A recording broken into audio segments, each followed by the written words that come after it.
Episode की शुरुआत होती है जेनीज यानी जिन्नों की उत्पत्ति की कहानी से। कहा जाता है कि भगवान ने उन्हें थर्सडे के दिन बनाया था, यानी उस दिन के बाद जब फरिश्ते बनाए गए थे।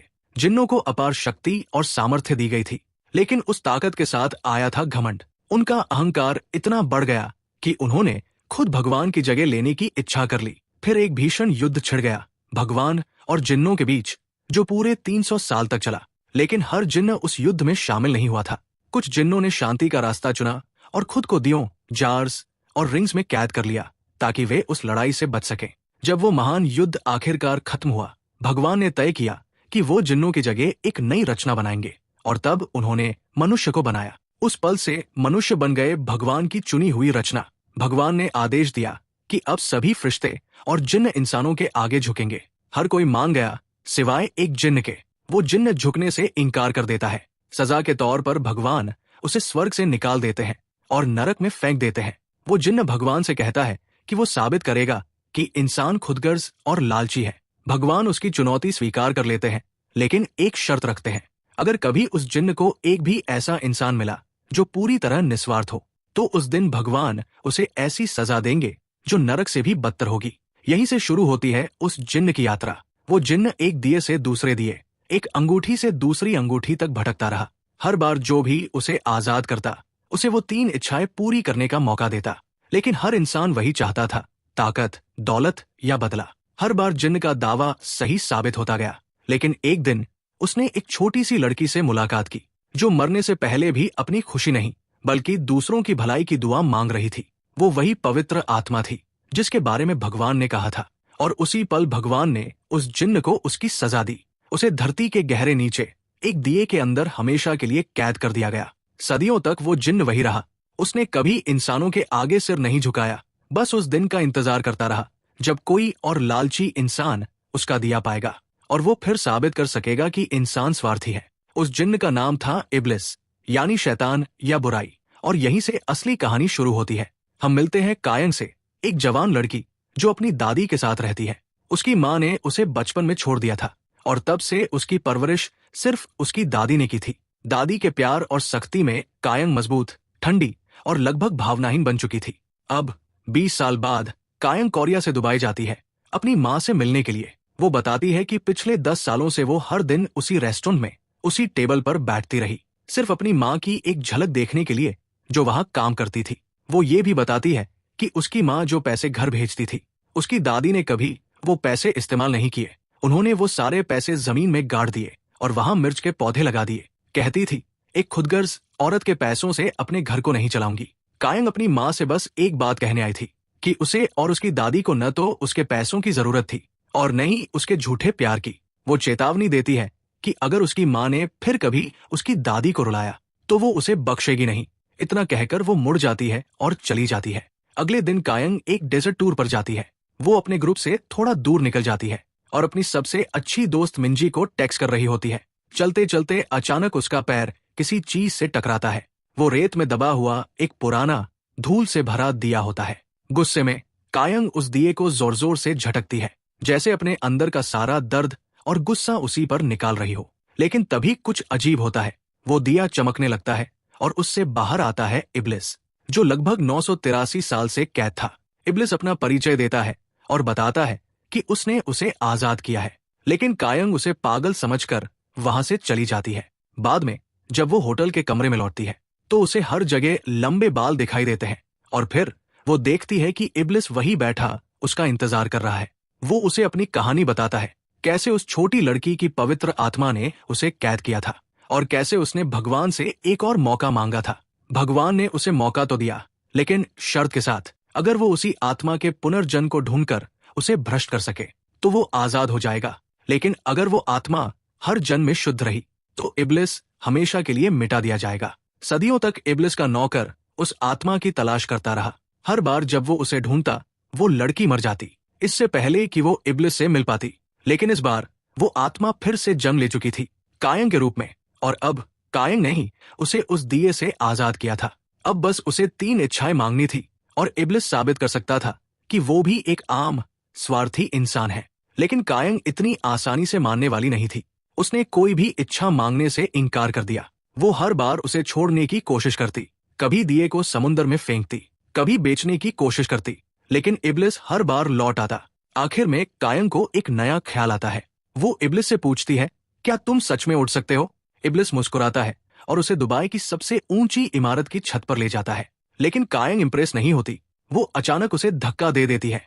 इब्लिस नीचे गिरता है, लेकिन कुछ ही सेकंड में वापस ऊपर आ जाता है, बिल्कुल सही सलामत। अब वो गुस्से में भर जाता है। वो कायन का गला पकड़ लेता है और महसूस करता है कि ये लड़की कुछ अलग है, निडर, अडिग और बेखौफ। मौत सामने खड़ी है, फिर भी वो कोई इच्छा नहीं मांगती। उल्टा कायन उसकी आंखों में देखकर जोर से हंसने लगती है। इब्लिस उसे देखता रह जाता है, हैरान और थोड़ा सा विचलित। शायद पहली बार उसने किसी ऐसे इंसान को देखा था जो उसकी समझ से परे था, और यहीं से उनकी अजीब किस्मतें एक दूसरे से टकरा जाती है। इब्लिस, जो अभी अभी कायन को ऊंचाई से गिरते हुए देखता है, अचानक उड़कर उसे पकड़ लेता है, ठीक जमीन पर गिरने से पहले, और उसी पल उसे सच्चाई का एहसास होता है। कायन वही लड़की है, वही आत्मा जिसने उसे 983 साल पहले उस दिए में कैद किया था। लेकिन अब वो पहले से भी ज्यादा जटिल हो चुकी थी, ज्यादा मजबूत, ज्यादा समझदार, और भ्रष्ट करना लगभग नामुमकिन। ये मानकर इब्लिस रात के अंधेरे में गायब हो जाता है। थोड़ी देर बाद वो अपने सेवक सेठ से मिलता है, जो इस वक्त एक अमीर शेख के साथ जैगुआर के रूप में घूम रहा होता है। सदियों बाद अपने मालिक को आजाद देखकर सेठ खुशी से झूम उठता है। इब्लिस मुस्कुराते हुए कहता है, मैंने अपना नया मास्टर ढूंढ लिया है, कायंग। इस बीच कायंग वापस कोरिया जाने वाली फ्लाइट में बैठती है।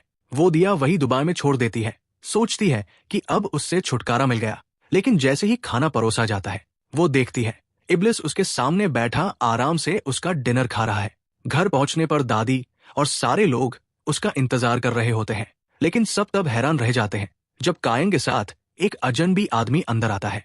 वो है इब्लिस, जो अब इंसान के रूप में भेष बदल कर आया है। दादी की सहेलियां तुरंत गॉसिप शुरू कर देती है। लगता है कायंग को दुबई में पति मिल गया। कायंग झल्लाकर कहती है, वो बस एक आदमी है जो होटल में मेरे साथ ठहरा था। वो इब्लिस को पकड़कर बाहर खींच ले जाती है और सख्त लहजे में चेतावनी देती है, मेरी दादी के सामने अगर तुमने जरा भी जादू किया या कोई गड़बड़ की तो मैं तुम्हें सच में मार दूंगी। गुस्से में वो कुल्हाड़ी तक उठा लेती है, लेकिन तभी उसकी दादी वहां आ जाती है। कायंग हैरान रह जाती है, क्योंकि उसकी दादी को इब्लिस दिखाई नहीं देता। उन्हें लगता है कायंग को फिर से गुस्से का दौरा पड़ा है। वो प्यार से उसका हाथ पकड़ती है और कहती है, घड़ी की टिक टिक सुनो, शांत हो जाओ। एक फ्लैशबैक दिखता है। जब कायंग की माँ उसे छोड़कर चली गई थी, तो उसकी दादी ने ही उसे सिखाया था कि गुस्सा कंट्रोल करने के लिए घड़ी की टिक टिक पर ध्यान दो। उन्होंने उसे सिखाया था कि पढ़ाई और अनुशासन ही जिंदगी की असली ताकत है। कायंग ने नेशनल यूनिवर्सिटी एग्जाम्स में टॉप किया था, लेकिन उसने कॉलेज की नौकरी छोड़कर एक ऑटोमोबाइल रिपेयर शॉप खोल ली थी। दादी को थोड़ा दुख हुआ था, लेकिन उनका रिश्ता कभी टूटा नहीं। उस शाम दादी मजाक में इब्लिस से पूछती है, बेटा तुमने कौन सी यूनिवर्सिटी से पढ़ाई की? इब्लिस जवाब देने में हकलाता है और कायंग के कमरे में भाग जाता है, जहां उसे मार्वल और डिज्नी के पोस्टर्स लगे मिलते हैं।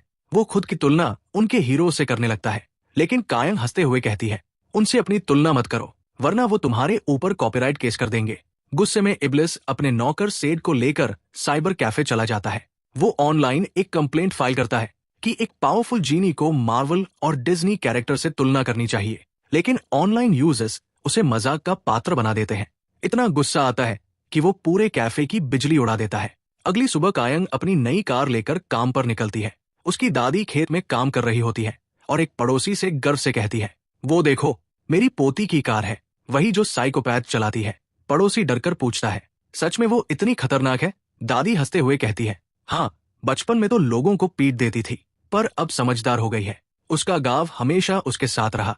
लोगों ने उसे सिखाया कि परिवार और अपनापन गुस्से से कहीं ज्यादा मायने रखता है। शाम को जब कायंग घर लौट रही होती है, इब्लिस उसे रास्ते में रोक लेता है। अचानक उसकी नजर एक ट्रैक्टर पर पड़ती है। वो बड़ी दिलचस्पी से कहता है, मुझे यही ट्रैक्टर चाहिए।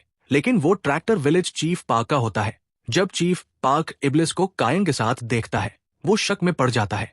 इब्लिस मुस्कुराता है, उसकी नाक को छूता है और फुर से गायब हो जाता है। चीफ पार्क हैरान होकर इधर उधर देखने लगता है। उधर एक लोकल स्टोर में मिस कान नाम की औरत को उसका मैनेजर डांट रहा होता है, क्योंकि नीचे वाली फ्लोर पर सिर्फ खूबसूरत वर्कर्स को जाने की इजाजत थी, ताकि ग्राहकों को आकर्षित किया जा सके। उसी वक्त कायंग और इब्लिस वहां खरीदारी करने पहुंचते हैं। इब्लिस सारे रंगीन प्रोडक्ट्स देखकर बच्चों की तरह खुश हो जाता है, जबकि कायंग गुस्से में है। उसे चीफ पार्क वाला व्यवहार बिल्कुल पसंद नहीं आया था। वो सख्त लहजे में कहती है, मिंजी के सामने ऐसी हरकत करने की हिम्मत मत करना। इब्लिस पूछता है, मिंजी कौन है? और वहीं से सीन कट होता है मिंजी पर, जो कायंग की सबसे अच्छी दोस्त है। मिंजी एक डेंटिस्ट है, आत्मनिर्भर, आत्मविश्वासी, छोटे बाल और तेज दिमाग वाली। वो इस वक्त गोल्फ खेल रही होती है, जहां उसकी मुलाकात मिस्टर रियो के असिस्टेंट से होती है। वो मिस्टर रियो से सख्त नफरत करती है, क्योंकि वो उनके गांव को तोड़कर वहां प्रोजेक्ट बनाना चाहता है। इसलिए वो उसके किसी आदमी से भी शालीनता से बात नहीं करती। उधर इब्लिस और सेड एक और दुकान पर जाते हैं, जहां इब्लिस पहली बार कैन जूस पीता है और उसे बहुत पसंद आता है। फिर वो बच्चों को वीडियो गेम खेलते देखता है और समझता है कि ये भी किसी लैंप बैटल जैसा खेल है। वो सारे सिक्के हार जाता है, फिर भी जीत नहीं पाता। निराश होकर वो कायंग के पास भागता है और कहता है, मुझे पैसे दो, नहीं तो मैं तुम्हारी एक इच्छा इस्तेमाल कर लूंगा। कायंग ताना मारती है, तुम खुद तो जादू से पैसे बना सकते हो। इब्लिस समझाता है, जेनीज अपने लिए जादू नहीं कर सकते। फिर वो शर्माते हुए बताता है, मैंने तुम्हारी दादी से थोड़े पैसे उधार ले लिए थे। ये सुनकर कायंग का पारा चढ़ जाता है। वो गुस्से में उसका पीछा करती है और इब्लिस ड्रामा करता हुआ उसकी कार के सामने कूद जाता है। कायंग बिना रुके उसे सीधा गाड़ी से ठोक देती है। बाद में इब्लिस सेठ से शिकायत करता है। सेठ सलाह देता है, उस पागल औरत से उलझने से अच्छा है कोई पार्ट टाइम जॉब कर लो। इब्लिस पूछता है, साइकोपैथ मतलब क्या? सेठ उसे वापस साइबर कैफे ले जाता है और इंटरनेट पर दिखाता है। परिभाषा देखकर खुद इब्लिस भी डर जाता है। अब इब्लिस कायंग को परखने का निश्चय करता है। वो उसके गराज में जाता है, जहां कायंग काम कर रही होती है। वो दरवाजा बंद कर देता है और अंदर आग लगा देता है, ताकि कायंग डरकर कोई इच्छा मांग ले। लेकिन कायंग साइड डोर से बाहर निकलती है, एक मेटल रॉड उठाती है और इब्लिस की धुनाई कर देती है।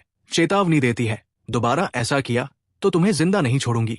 आग बुझाने के लिए इब्लिस जादू का इस्तेमाल करता है और लोग हैरान रह जाते हैं कि कायंग एक ऐसे आदमी को पीट रही है जिसका सिर टूटा, हाथ मुड़ा, फिर भी वो बिल्कुल ठीक है। बाद में कायंग और मिंजी अपनी वेंसडे डिनर ट्रेडिशन निभाने जाते हैं, एक ऐसा डिनर जो वो कभी मिस नहीं करती।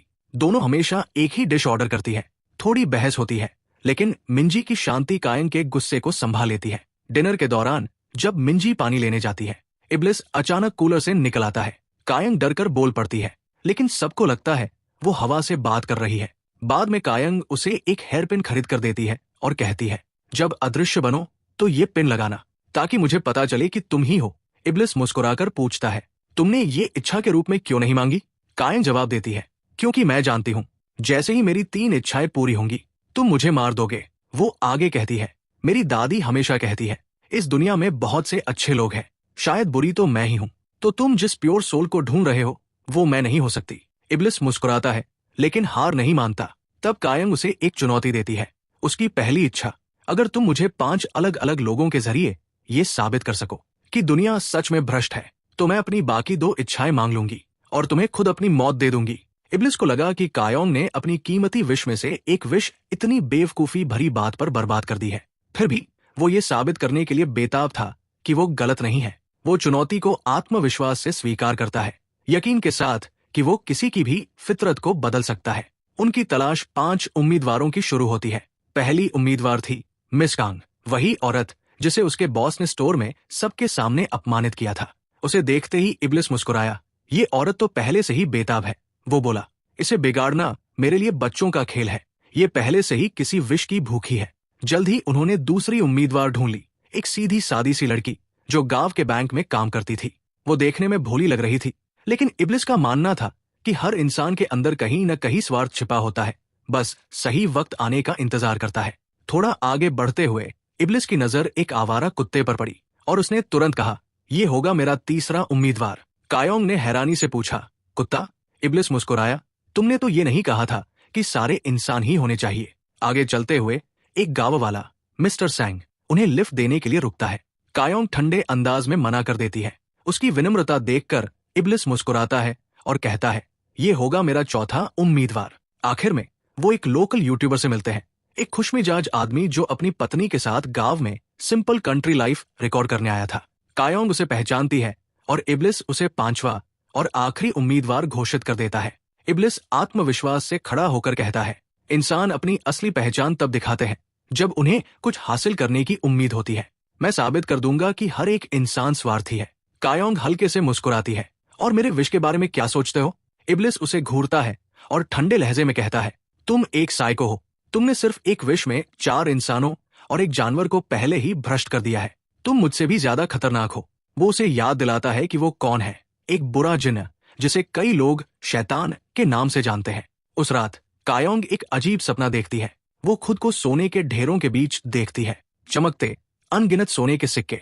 वो सपना उसे बेचैन कर देता है। अगली सुबह इब्लिस घबराया हुआ अपने नौकर सादे को सब बताता है। शायद पहली बार उसे खुद पर शक होने लगता है। वो सोचने लगता है कि शायद उसे इस जन्म में कायोंग को नहीं हराना चाहिए। वो धीरे से बुदबुदाता है, शायद मैं उसे अगले जन्म में भ्रष्ट कर दूं। और वो उड़कर सागर की ओर निकल जाता है, थोड़ी राहत लेने। वो अपने मैजिक कारपेट पर बैठकर समुद्र के ऊपर लंच कर रहा होता है। तभी अचानक 2 फाइटर जेट्स उसे देख लेते हैं और उसे खतरा समझकर पीछा करने लगते हैं। घबराकर इब्लिस भागता हुआ वापस कायोंग के गांव लौट आता है।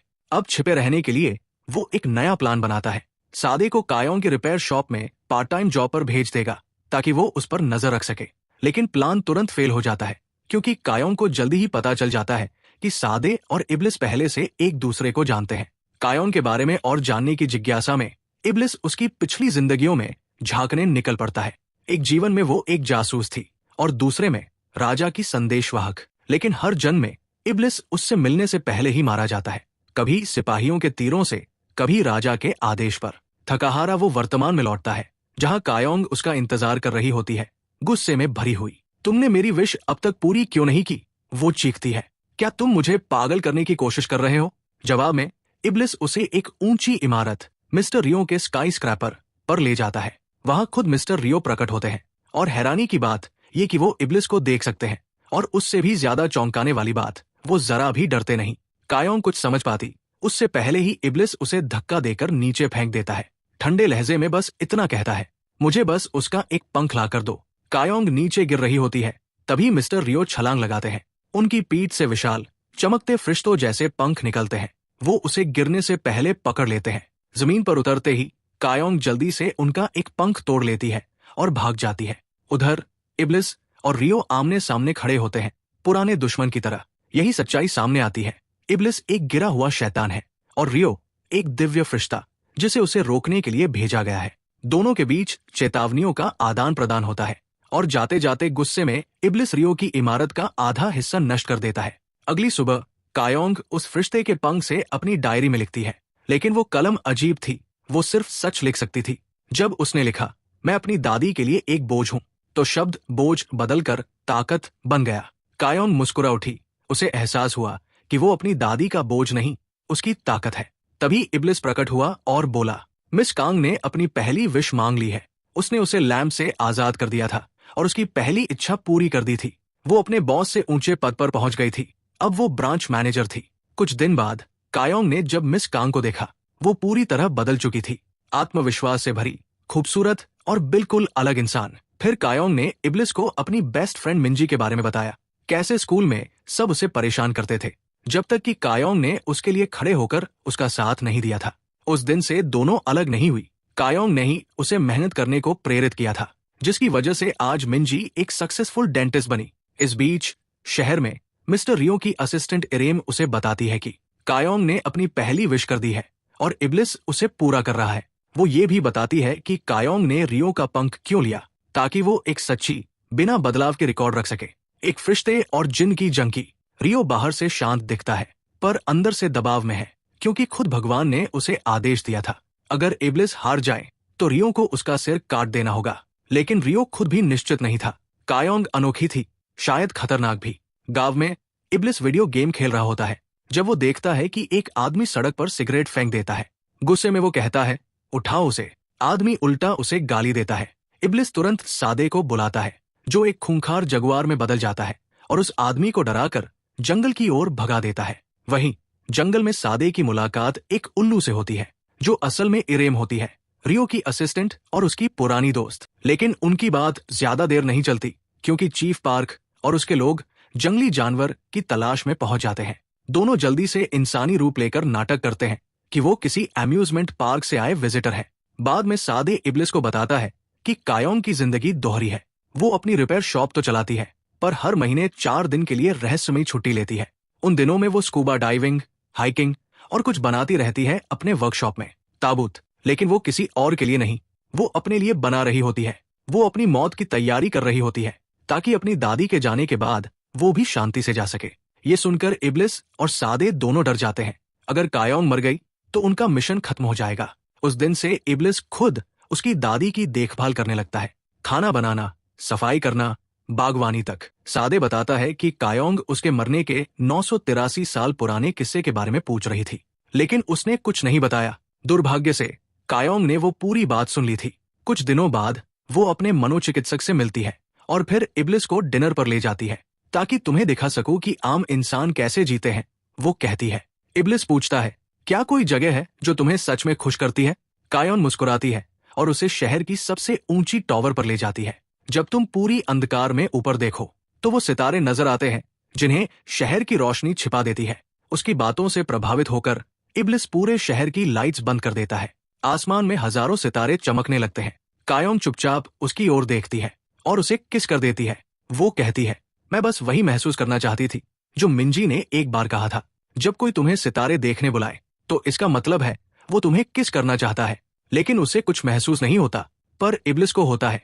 वो उसे वापस किस करता है और उसी पल पूरे शहर की लाइट्स फिर से जल उठती है, पहले से भी ज्यादा चमकदार। एपिसोड की शुरुआत होती है कायोंग से, जो अपने मोहल्ले का सिक्योरिटी सिस्टम हैक कर रही होती है, लेकिन चोरी या जासूसी करने के लिए नहीं, बल्कि उस सीसीटीवी वीडियो को निकालने के लिए जिसमें उसने इब्लिस को किस किया था। दूसरी तरफ इब्लिस तो अब उससे डरा हुआ है। कायोंग हर जगह उसका पीछा कर रही है, बस उसे दोबारा किस करने के लिए। इतना डर जाता है वो कि एक ताबूत में छुप जाता है। लेकिन कायोंग तो कायोंग है, उसे वहां भी ढूंढ लेती है।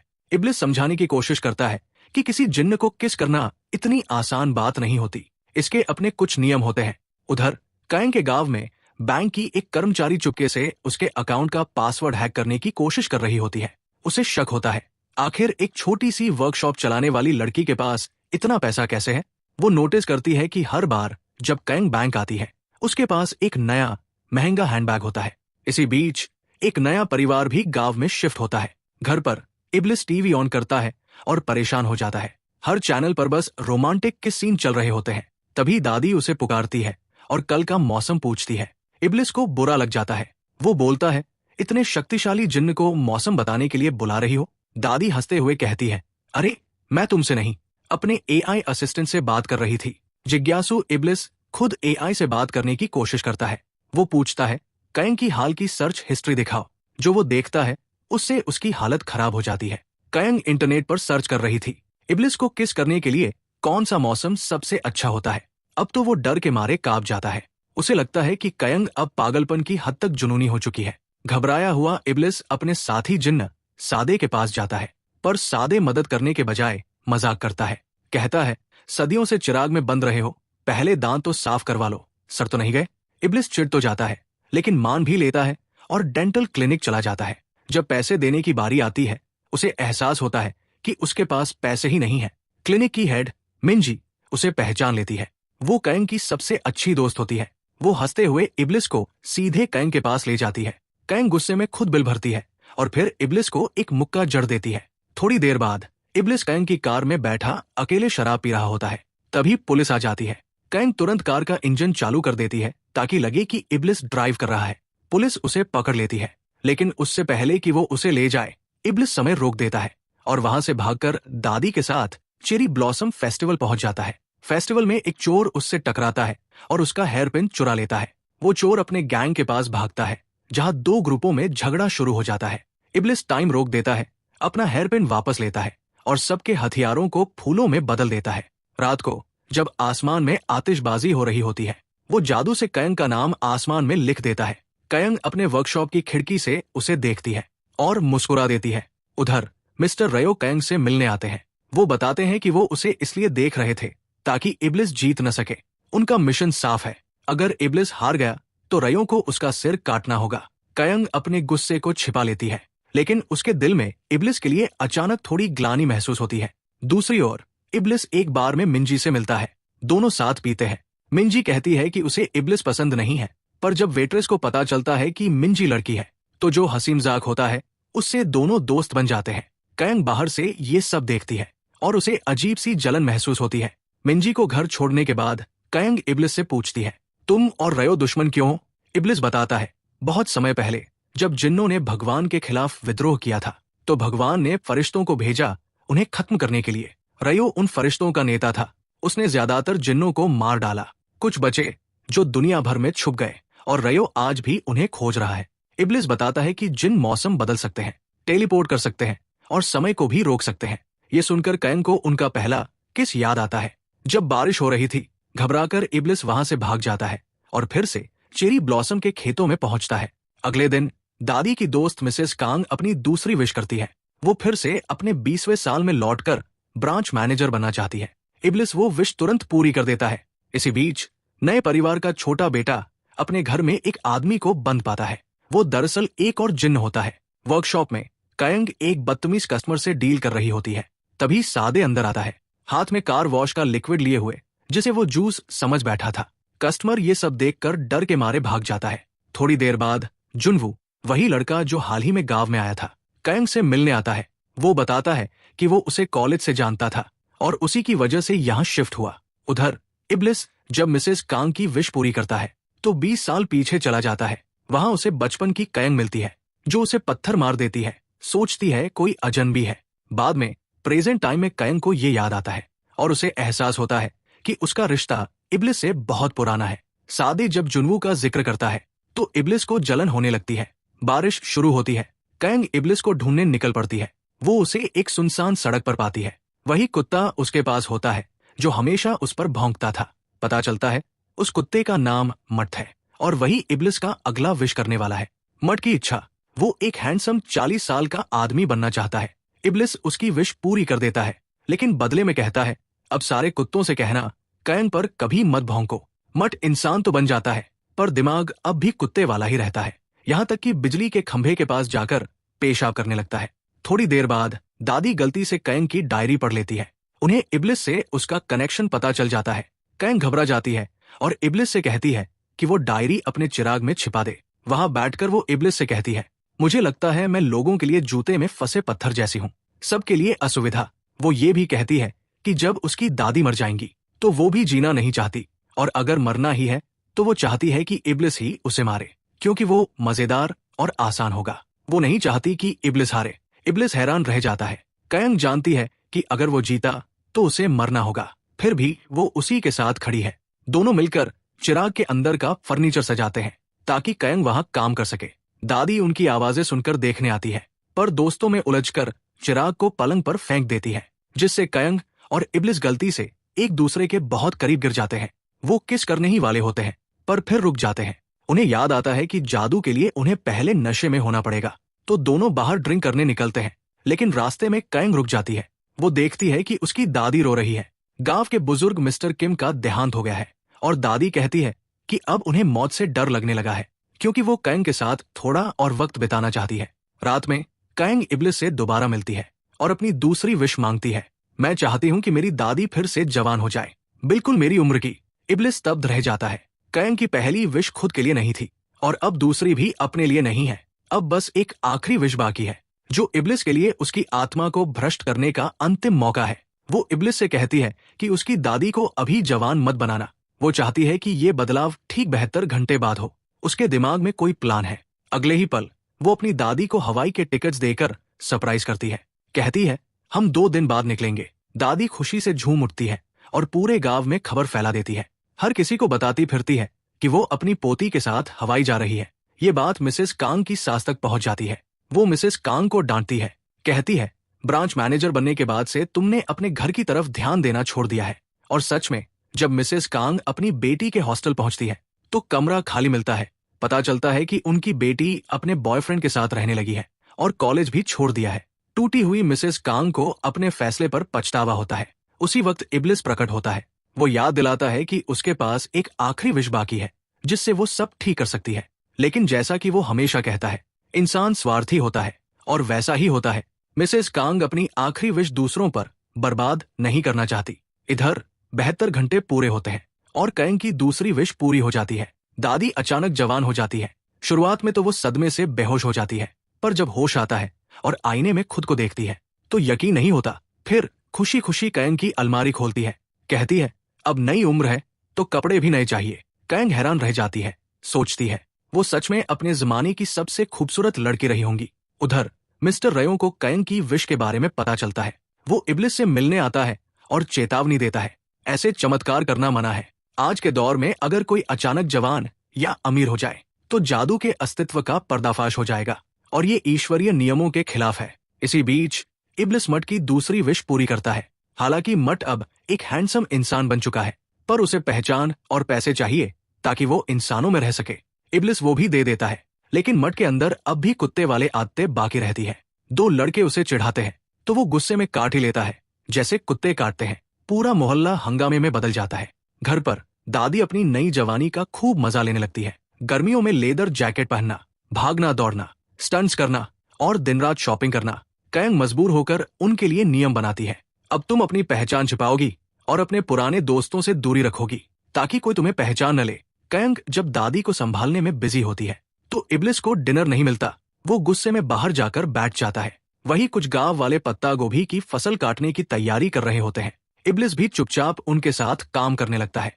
कड़ी मेहनत के बाद उसे पहली बार सैलरी मिलती है। वो इतना खुश होता है कि अगले दिन फिर लौट आता है, सिर्फ उस खुशी को दोबारा महसूस करने के लिए। उसी वक्त मिस्टर सैंग नाम का एक आदमी अपनी ट्रक से एक हिरन को टक्कर मार देता है। हिरन जिंदा होता है पर घायल। वो दया में उसे मारने ही वाला होता है कि इब्लिस वहां आ जाता है।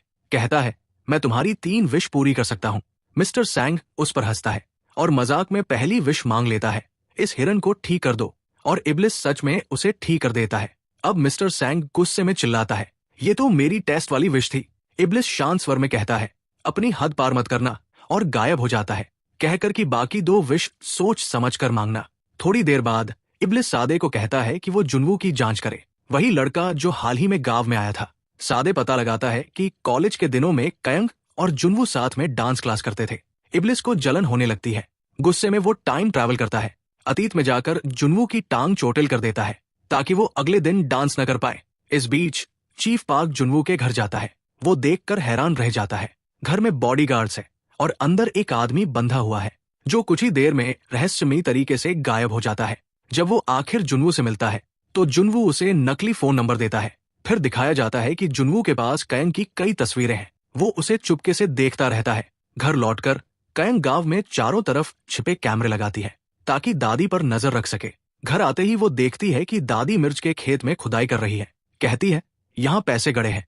कयंग हंसते हुए समझाती है कि वो पैसे बहुत पहले शेयर मार्केट में लगा दिए थे और वो सुरक्षित है। शाम को कयंग मिंजी के साथ डिनर करती है। वही पता चलता है कि कयंग ने ही कभी मिंजी की कॉलेज फीस भरी थी। मिंजी पूछती है, आंटी कहाँ है आजकल? कयंग झूठ बोलती है, वो हवाई में है, मैं काम की वजह से यही रह गई। अगले दिन दादी बाल कटवाने जाती है, पर रास्ते में एक स्कूटर उनसे टकराने ही वाला होता है। मिंजी वहां पहुंचती है और उन्हें बचा लेती है। दोनों में बातचीत होती है और मिंजी उनकी खूबसूरती देखकर दंग रह जाती है। उसे अंदाजा भी नहीं होता कि वो कयंग की दादी है। दोनों की दोस्ती हो जाती है। उधर बैंक की वही कर्मचारी जो कयंग के अकाउंट को लेकर जुनूनी थी, अब अपने बॉस से डांट खाती है और उसे बर्तन धोने का काम दे दिया जाता है। वो गुस्से में बर्तन साफ कर रही होती है, तभी उसे इब्लिस का चिराग दिखाई देता है। उसे केतली समझकर वो रगड़ देती है और इब्लिस बाहर आ जाता है। वो हैरान होकर अपनी पहली विश मांग लेती है, मुझे कयंग के सारे पैसे चाहिए। इब्लिस मजबूर होकर वो विश पूरी कर देता है। थोड़ी देर बाद जब कयंग अपनी डायरी लिख रही होती है, इब्लिस वहां आता है और कहता है, अब देख लिया इंसान कितना भ्रष्ट होता है। कयंग को एहसास होता है कि वो सही कह रहा है, लालच जीत रही है। वो दुखी होकर इब्लिस को गले लगाती है, जानती है कि एक दिन वही उसे मारेगा। उसका ये इशारा इब्लिस के दिल को छू जाता है। तभी कयंग की नजर पास रखी एक रेत घड़ी पर जाती है, लेकिन उसके अंदर की रेत हिल नहीं रही होती। इब्लिस कहता है, ये रेत घड़ी नहीं है, ये एक ताबूत है। इसमें जो रेत दिख रही है वो तुम्हारी पिछली जिंदगी की राख है। कयंग उसे छूती है और अचानक उसे अपने पिछले जन्म की झलक दिखाई देती है। वो समझ जाती है कि वो पहले भी इब्लिस के चिराग में रह चुकी है। अगले दिन जुनवू अपने छोटे बेटे के साथ कयंग की वर्कशॉप आता है। वो कुछ देर के लिए बच्चे को वही छोड़ देता है। कयंग नोटिस करती है कि वो लड़का कोरियाई गोरियो राजवंश के बारे में पढ़ रहा है और अरब साम्राज्य के साथ उसके रहस्यमयी रिश्ते पर रिसर्च कर रहा है। वो देखती है कि बच्चा हमेशा थका हुआ लगता है और ऐसे चलता है जैसे किसी अदृश्य जंजीर से बंधा हो, लेकिन वो इसे अनदेखा कर देती है। वो सादे से कहती है कि उस बच्चे पर नजर रखे जब तक वो बाहर का काम निपटा ले। जैसे ही वो लड़का सादे को देखता है वो घबरा जाता है क्योंकि वो सादे की असली शक्ल देख सकता है, एक तेंदुए के रूप में। दूसरी ओर कायांग देखती है कि उसकी दादी और मिंजी साथ में हंस रही है, और भले उसे खुशी होनी चाहिए, लेकिन उसके दिल में थोड़ी जलन सी उठती है। वो चुपचाप वहां से चली जाती है। उधर मिस्टर रयो गुस्से से भरा है, क्योंकि इब्लिस ने मट को पैसे और आईडी दी थी, जो असल में रयो के अपने लॉकर से चोरी की गई थी। यहाँ तक कि उसने रयो का फरिश्तों वाला चित्र भी जला दिया। दोनों में जबरदस्त लड़ाई होती है, लेकिन इब्लिस आसानी से जीत जाता है, साबित करते हुए कि अब भी वही ज्यादा शक्तिशाली है। एपिसोड के अंत में कायांग अपने पिछले जन्म की यादों को समझने की कोशिश कर रही होती है। तभी दरवाजे पर दस्तक होती है। वो खोलती है और सामने खड़ा होता है मिस्टर रयो। वो कहता है, मैं तुम्हारी मदद करने आया हूँ, ताकि तुम आखिरकार याद कर सको कि तुम अपने पिछले जन्म में कैसे मरी थी। कायांग गुस्से में मिस्टर रियो का सामना करती है। वो पूछती है, तुम मेरी मदद क्यों करना चाहते हो? मिस्टर रियो शांत स्वर में जवाब देते हैं, क्योंकि मैं इब्लिस को मारना चाहता हूँ और तुम भी उसे हराना चाहती हो, तो क्यों ना हम दोनों मिलकर काम करें। लेकिन कायांग उस पर भरोसा नहीं करती। वो पास पड़ी एक धातु की छड़ी उठाती है और उसके चेहरे पर वार करती है, कहते हुए, तुम्हारी आंखें बता रही है कि तुम झूठे हो। उसी समय इरेम डिनर करते हुए साड़े के साथ बैठी होती है। वो कायांग के अचानक भड़कने की ऊर्जा महसूस करती है। दोनों समझ जाते हैं कि इब्लिस जरूर फिर से किसी खेल में व्यस्त है, और केवल कायांग ही होगी जो मिस्टर रियो पर हमला करने की हिम्मत रखती है।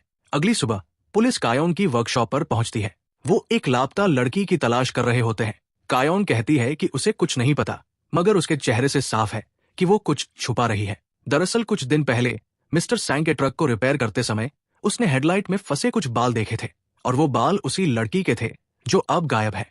इधर साड़े इब्लिस को बताता है कि कायांग ने मिस्टर रियो पर हमला क्यों किया। दिलचस्पी से भरा इब्लिस उसे ढूंढने जाता है, लेकिन कायांग उस वक्त स्कूबा डाइविंग कर रही होती है। वो पानी के भीतर पहुंच जाता है और मुस्कुराते हुए कहता है, क्या तुम अपनी मौत की प्रैक्टिस कर रही हो? शायद भगवान ने हमें इसलिए मिलवाया है, ताकि मैं तुम्हारी मौत को आसान बना सकूं।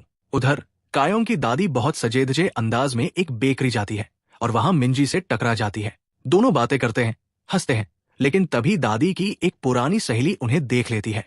रात तक गांव में अफवाह फैल जाती है। कायांग की दादी ने कभी हवाई से कॉल नहीं किया, और जब से वो गई है, कायांग के घर में एक जवान लड़की रहने लगी है। कहीं ऐसा तो नहीं कि कायांग ने अपनी ही दादी को मारकर पिछवाड़े में दफना दिया हो। अगले दिन वही बुजुर्ग औरतें चीफ पार्क के साथ कायांग के घर पहुंच जाती है। वो चिल्लाती है, उसे गिरफ्तार करो, ये तो पागल है, कातिल है। कायांग टूटने लगती है, और दादी भी ये सब सुनकर दिल से आहत होती है। लेकिन तभी चीफ पार्क के फोन पर वीडियो कॉल आती है, और स्क्रीन पर कायांग की दादी जिंदा नजर आती है। सभी दंग रह जाते हैं। कायांग का नाम साफ हो जाता है, और शर्मिंदा होकर सब लौट जाते हैं। थोड़ी देर बाद इब्लिस प्रकट होता है, मुस्कुराते हुए कहता है, थैंक यू तो बोलो, वो वीडियो कॉल मैंने ही अरेंज की थी। कायांग गुस्से से जवाब देती है, यही होता है जब कोई शैतान से मदद मांगता है, नतीजा कभी अच्छा नहीं होता। उसकी बात सुनकर इब्लिस का चेहरा उतर जाता है। वो चुपचाप चला जाता है, दुखी और अकेला। वो सड़क किनारे बैठा होता है। तभी एक लड़की उसके पास आकर उसका चेहरा पढ़ने की कोशिश करती है। जब वो मजाक में कहता है कि मेरे पूर्वज फरिश्तों से लड़े थे, तो वो हंसकर चली जाती है। सोचती है कि वो पागल है। इसी बीच हमें आखिरकार इरेम की असली पहचान पता चलती है। वो मौत की फरिश्ता है, जो मिस्टर रियो के धुएं से बनी थी। वो पहले स्वर्ग में एक उल्लू थी, लेकिन भगवान की बातें चोरी छिपे सुनने की सजा में उसने अपनी सुनने की शक्ति खो दी। अब वो लोगों के होंठ पढ़कर उनकी सच्चाई समझती है। दूसरी ओर इब्लिस कुछ आदमियों के साथ जुआ खेलने बैठता है। एक आदमी उसे एडवांस में पैसे देता है, और खुशी में इब्लिस उसकी नाक से नाक रगड़ देता है, जो अरब संस्कृति में आभार का इशारा है। लेकिन वो आदमी उसे छेड़छाड़ का केस लगाकर पुलिस में फंसा देता है। फिर कायांग को आकर उसे छुड़ाना पड़ता है। गुस्से में वो इब्लिस पर थप्पड़ बरसाती है, तुमसे तो कुछ नहीं सुधरने वाला। इधर वो बैंक कर्मचारी जिसने कायांग का पैसा चुराया था, परेशान है। वो उस पैसे को इस्तेमाल ही नहीं कर पा रही। हारकर वो दूसरा विश मांगती है, कायांग के अकाउंट की लिमिट हटाओ, ताकि मैं पैसा यूज कर सकूं। इब्लिस उसकी ये इच्छा भी पूरी कर देता है, और वो तुरंत वही महंगा बैग खरीद लेती है जो कायांग के पास है। इब्लिस मजाक में पूछता है, अब तुम गुस्सा नहीं हो? कायांग शांति से कहती है, क्या तुम्हें किसी चीज से नफरत नहीं होती, जैसे वैम्पायर लहसुन से या क्रॉस से डरते हैं? इब्लिस मुस्कुराकर कहता है, मुझे सिर्फ तुमसे नफरत है, तो शायद तुम्हें मेरी लैंप छोड़ देनी चाहिए। उधर मिंजी और दादी एक साथ वर्कआउट कर रहे होते हैं, जबकि चीफ पार्क को जुनू के घर वालों पर शक होने लगता है। उसे एहसास होता है कि वो बॉडीगार्ड नहीं, बल्कि असली सैनिक है। रात को इब्लिस का छोटा दोस्त संगह्योक उसके पास आता है। उसके हाथों पर चोट के निशान है। वो बताता है कि उसकी माँ का बॉयफ्रेंड उसे मारता है। वो कहता है, उस रात मैंने आसमान में एक फरिश्ता देखा था और दुआ की थी कि वो उस आदमी को सजा दे। इब्लिस का दिल पसीज जाता है। वो उस आदमी को उठा ले जाता है, उसे रेगिस्तान के बीच छोड़ देता है जहां भूखे भेड़िए उसे घेर लेते हैं, और इब्लिस बिना पीछे देखे चला जाता है जबकि आदमी चीखता रह जाता है। इब्लिस फिर संगहयोग से कहता है, बहुत साल पहले मैंने अपनी कौम के लिए जंग लड़ी थी, अब मैं एक नई जंग छेड़ने वाला हूं, इस बार अपने इंसानी दोस्तों के लिए जो अन्याय झेलते हैं। तभी मिस्टर रियो प्रकट होते हैं। वो चेतावनी देते हैं, इब्लिस, तुम दुनिया का संतुलन बिगाड़ रहे हो, अच्छा बनने का दिखावा मत करो, वरना मैं सबको बता दूंगा कि तुमने कायोंग के साथ क्या किया था। ये सुनकर इब्लिस की आंखें आग की तरह चमक उठती है। उधर कायोंग अपने कमरे में बैठकर इब्लिस की लैंप की जांच करती है। वो पाती है कि इब्लिस 983 साल से कैद था, लेकिन लैंप खुद उसकी कैद के 20 साल बाद बनाई गई थी, यानी वो कुछ बहुत बड़ा राज छिपा रहा है। इधर मट सड़क किनारे अपने पिता का इंतजार करता रहता है और बैंक की वो कर्मचारी फंस जाती है। उसका बॉस पकड़ लेता है कि वो कायोंग के अकाउंट को ट्रैक कर रही है, जो रोज अपने आप भर जाता है। वो उसे धमकाता है, अगर अकाउंट को कुछ हुआ तो नौकरी गई समझो। दूसरी ओर जुनू का बेटा चुपके से अपने घर के एक कमरे में बंद जिन्न से मिलने आता है। वो उसे एक सेब देता है। यही जिन्न उसे कोरियो राजवंश की किताब देता है ताकि वो कोरिया और अरब साम्राज्य के रहस्यों को उजागर कर सके। अंत में कायोंग मिस्टर रियो के पास पहुंचती है। वो दृढ़ आवाज में कहती है, मुझे अपने पिछले जन्म की सच्चाई जाननी है। मिस्टर रियो उसे रेगिस्तान में एक पुरानी जगह पर ले जाते हैं, वही जगह जहां 1000 साल पहले उसकी मौत हुई थी। उस वक्त कोरियो राजवंश के दौरान बच्चों को गुलाम बनाकर अरब साम्राज्य में बेचा जाता था। कायोंग और उसका अपंग भाई भी उन्हीं में से थे। 16 व्यापारी उन्हें बांधकर रेगिस्तान पार कर रहे थे जब जंगली कुत्तों ने हमला किया। बचने के लिए व्यापारियों ने उसके भाई को कुत्तों के आगे फेंक दिया। कायोंग चीखती हुई एक पुराना लैंप ढूंढ लेती है और उसमें से निकलता है इब्लिस। वो 3 इच्छाएं मांगने का प्रस्ताव रखता है। कायोंग की पहली इच्छा होती है, मेरा भाई जिंदा रहे और लंबी उम्र पाए। इब्लिस उसे पूरा करता है, लेकिन बचाने के लिए वो कुत्तों और व्यापारियों दोनों को मार डालता है। कायोंग की दूसरी इच्छा होती है, अब कभी कोई कोरियो बच्चा अरब में गुलाम बनकर न जाए।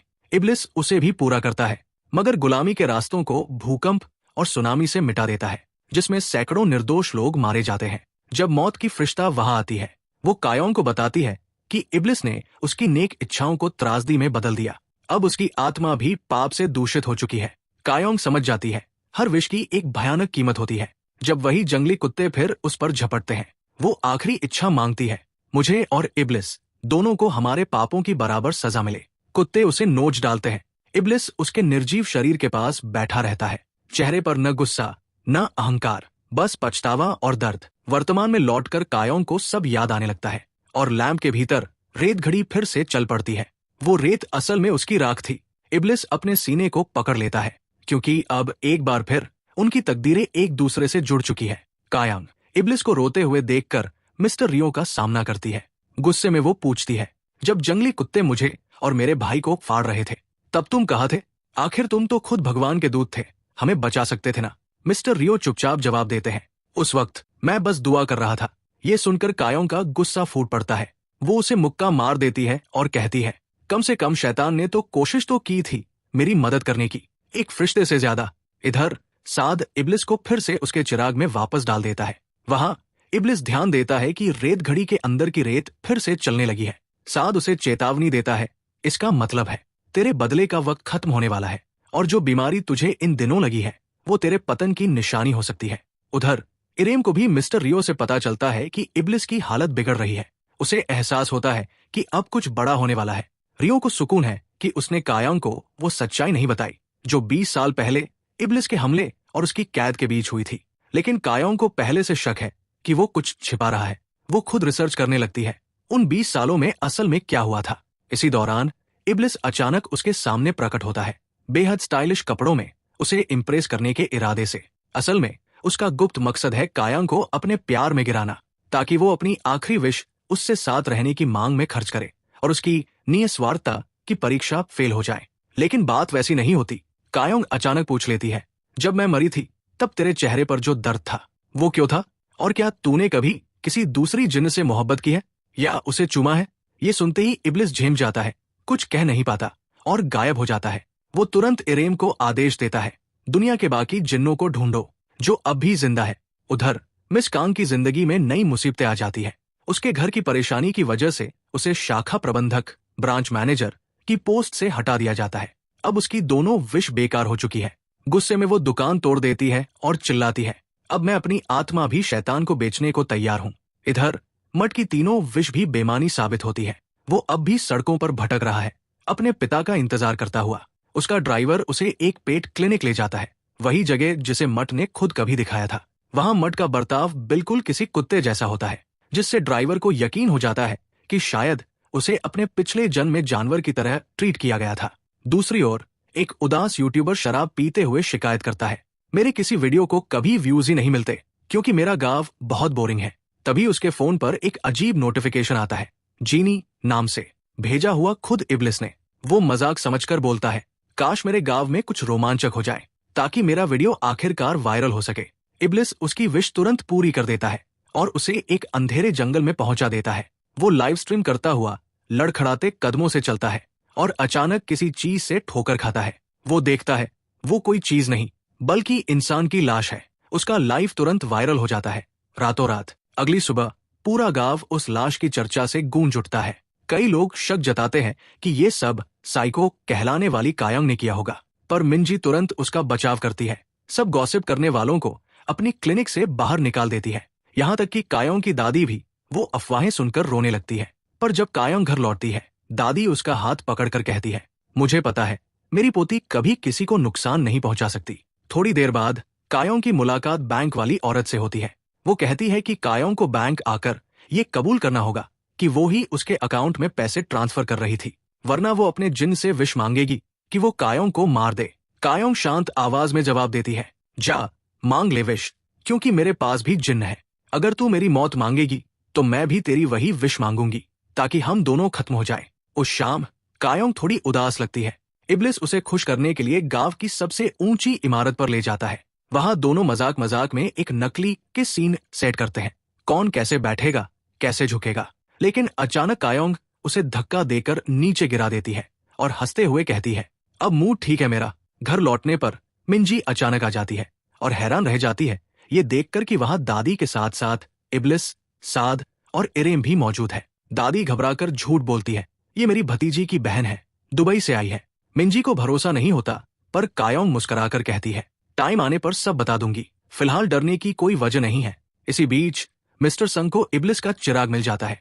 वो अपनी दूसरी विश मांगता है, मुझे 20 साल पहले की उस तारीख पर ले चलो। इब्लिस उसे वहां ले जाता है, लेकिन संग ने गलती से दिन का वक्त कहा होता है, इसलिए वो उस दिन की सुबह पहुंचता है।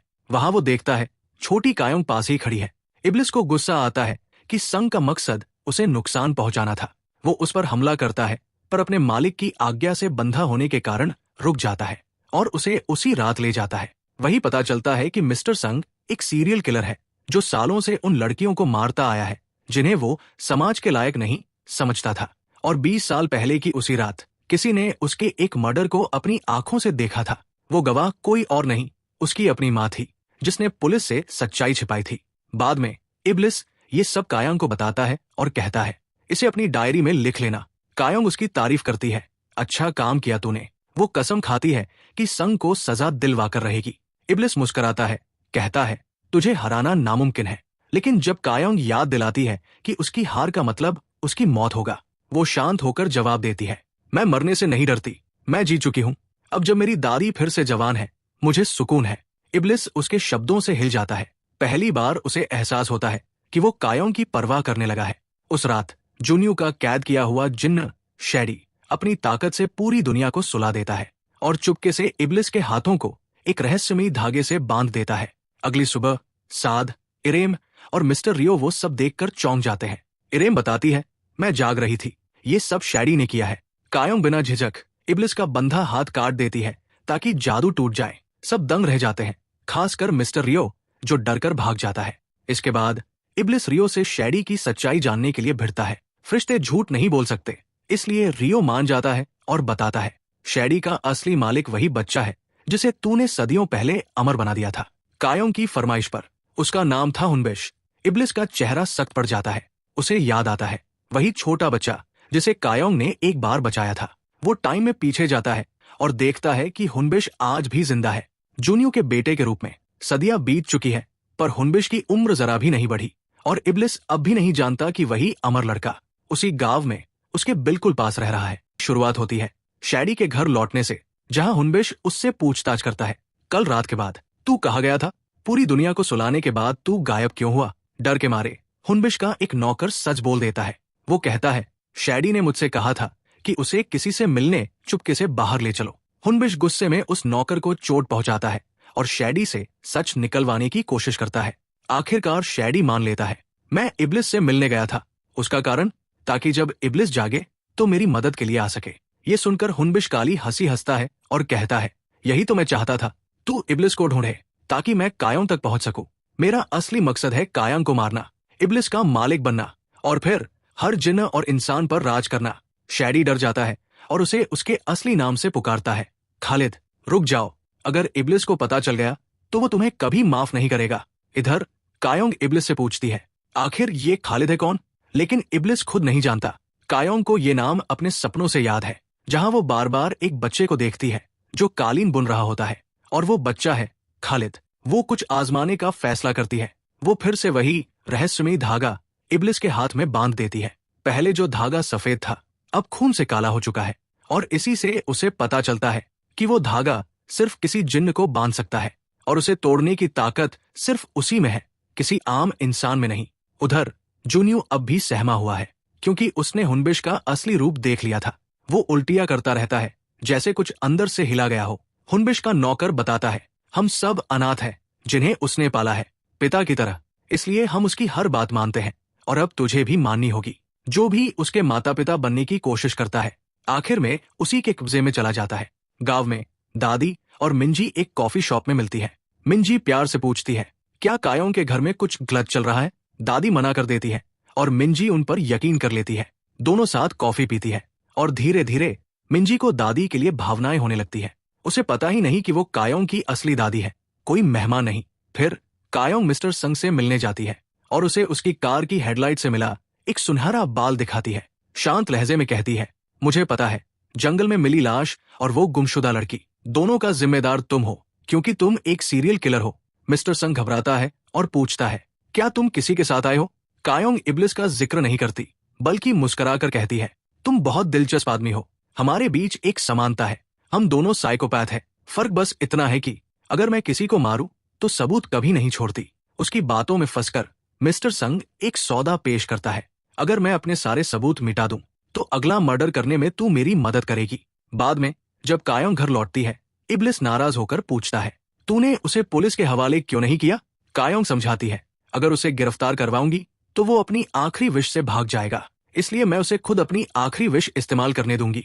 वो टाइम में पीछे जाएगा और उसी वक्त तू भी वहां जाकर मेरी डायरी देगा, ताकि मैं मर्डर को रोक सकूं उससे पहले कि वो हो। इब्लिस उसकी प्लानिंग देखकर हैरान रह जाता है, तेरी चाल तो गजब की है। लेकिन तभी कायोंग पूछती है, तूने ये क्यों छिपाया कि तू मेरी मौत के 20 साल बाद चिराग में कैद हुआ था? मतलब तुझे मेरी वजह से सजा नहीं मिली? इब्लिस चुप हो जाता है, धीरे से कहता है, मुझे कुछ याद नहीं, वो 20 साल कहाँ थे मैं खुद नहीं जानता। उसी वक्त साद आता है। वो बताता है कि इब्लिस के खून से उसने हुनबिश की लोकेशन पता कर ली है, वो दुबई में है। सच जानने के लिए इब्लिस कायोंग को साथ लेकर वहां जाने का फैसला करता है और दादी व मिंजी को भी साथ ले जाता है उनकी सुरक्षा के लिए। एयरपोर्ट पर मिंजी की मुलाकात उसकी पुरानी गर्लफ्रेंड से हो जाती है। एक पल को उसका दिल भर आता है। दुबई पहुंचकर इब्लिस और कायोंग एक जिन से मिलते हैं जिसका नाम है जिन्निया। वो बताती है कि वो इब्लिस की प्रेमिका थी, क्राइस्ट से भी सदियों पहले। कायोंग हैरान रह जाती है जब जिन्निया उसे पहचान लेती है। ईर्ष्या में भरी कायोंग वहां से चली जाती है। उसे लगता है इब्लिस यहाँ फ्लर्ट करने आया है, पर असल में इब्लिस शैडी के बारे में जानने आया था। जिन्निया बताती है, शैडी ने एक इंसान औरत से शादी की थी। उनका बेटा आधा जिन्न आधा इंसान था, वही लड़का जो कालीन बुनता था। इब्लिस सोच में पड़ जाता है, लेकिन कायोंग को उसने कैसे पहचाना जबकि वो तो 8 साल की उम्र में मर गई थी? जिन्निया गलती से बोल पड़ती है, कायोंग ही वजह थी जिसके चलते तूने वो 20 साल की यादें खो दी। फिर अचानक चुप हो जाती है, मुझे आगे कुछ नहीं कहना, मना है। उधर मिस्टर रियो की मुलाकात होती है इब्लिस के भाई से, ज़ारा नाम का जिन्न जो इंसानी आत्माओं से फूल उगाता है। 1000 साल पहले उसने एक गलती की थी जिससे उसका पूरा बाग नष्ट हो गया। सिर्फ एक फूल बचा जिसे वो अब तक संभाल रहा है। जब उसे पता चलता है कि इब्लिस लौट आया है, वो खुश हो जाता है, लेकिन मिस्टर रियो उसे चेतावनी देता है, अगर तूने इब्लिस को उन खोए हुए 20 सालों के बारे में कुछ बताया तो तेरा अंत बहुत दर्दनाक होगा। फिर वो इरेम को सजा देता है, उसकी आवाज छीन लेता है, क्योंकि उसने इब्लिस को जिन्निया तक पहुंचने में मदद की थी। इधर मिंजी दादी से कहती है, कायों को दवा की जरूरत नहीं है, वो सिर्फ दिखावे के लिए लेती है ताकि आप चिंतित न हो। दादी भावुक हो जाती है और स्नेह से मिंजी को उसके पसंदीदा हील्स गिफ्ट करती है। दुबई में इब्लिस एक टूरिस्ट साइट पर जाता है, जहां एक पुरानी तलवार पत्थर में धंसी हुई है।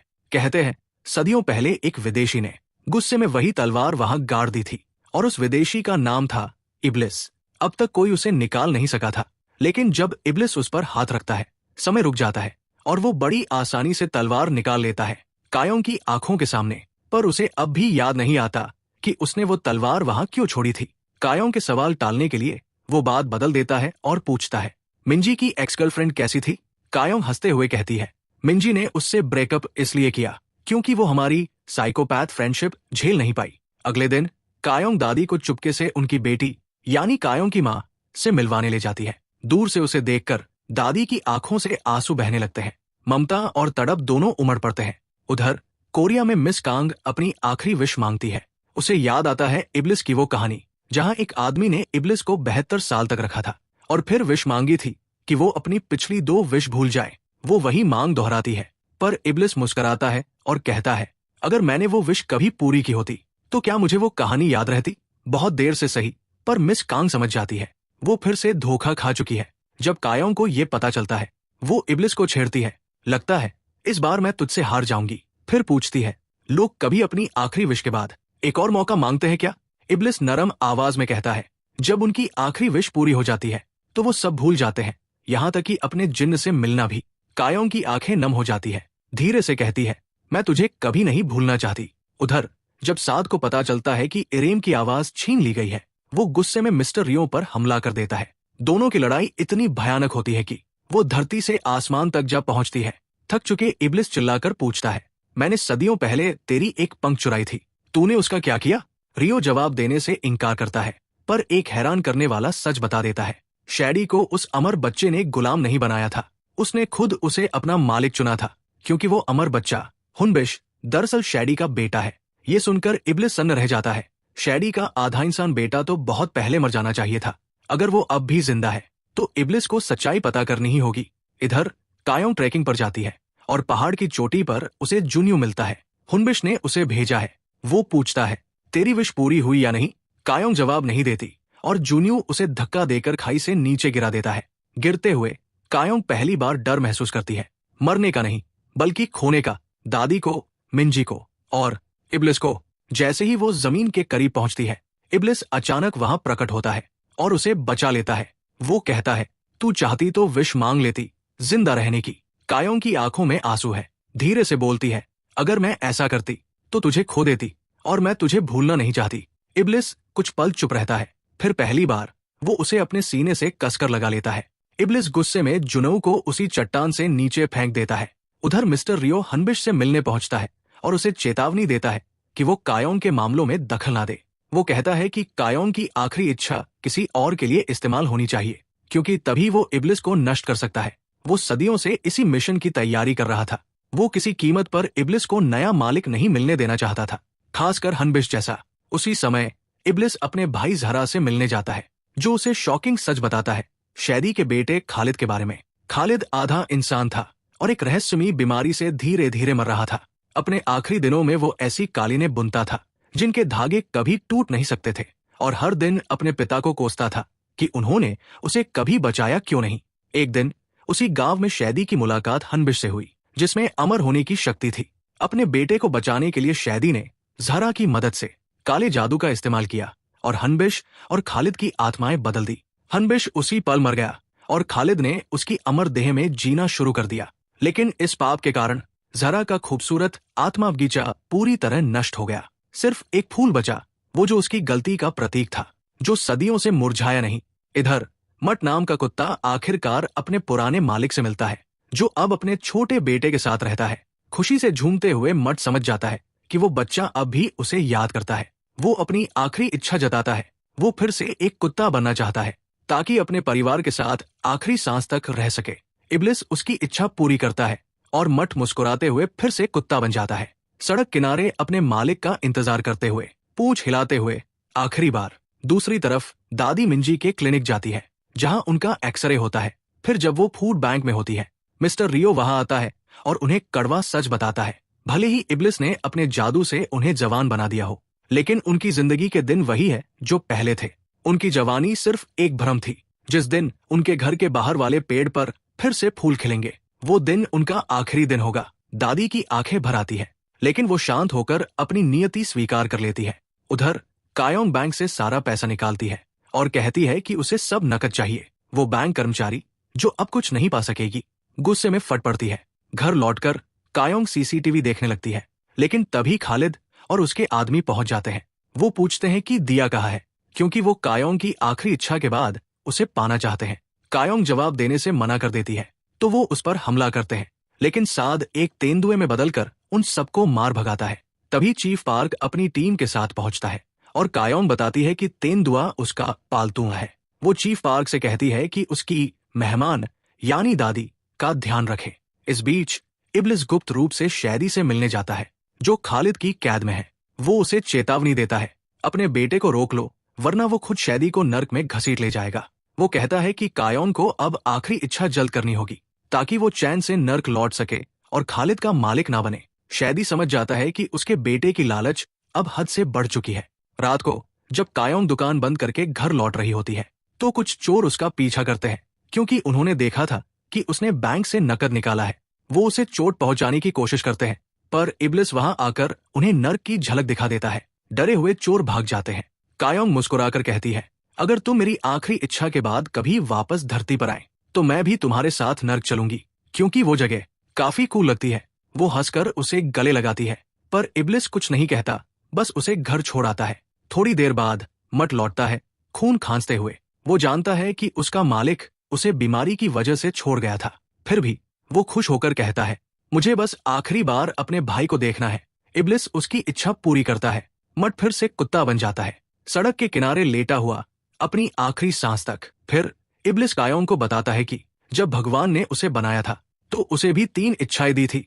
पहली, दूसरों की इच्छाएं पूरी करने की शक्ति। दूसरी, भ्रष्ट आत्माओं को नर्क भेजने की। जब कायोंग पूछती है तीसरी इच्छा क्या थी, तो इब्लिस कहता है उसे याद नहीं, लेकिन ज़हरा ने उसे बताया था। जब कायोंग 8 साल की उम्र में मरी थी, तो इब्लिस ने भगवान से रो रो कर एक ही बात मांगी थी, उसे जिंदा कर दो। भगवान ने उसकी दुआ सुन ली। कायोंग को 20 साल की जिंदगी दी, लेकिन सजा के तौर पर इब्लिस की वो सारी यादें मिटा दी, क्योंकि उसने कोई भयानक पाप किया था।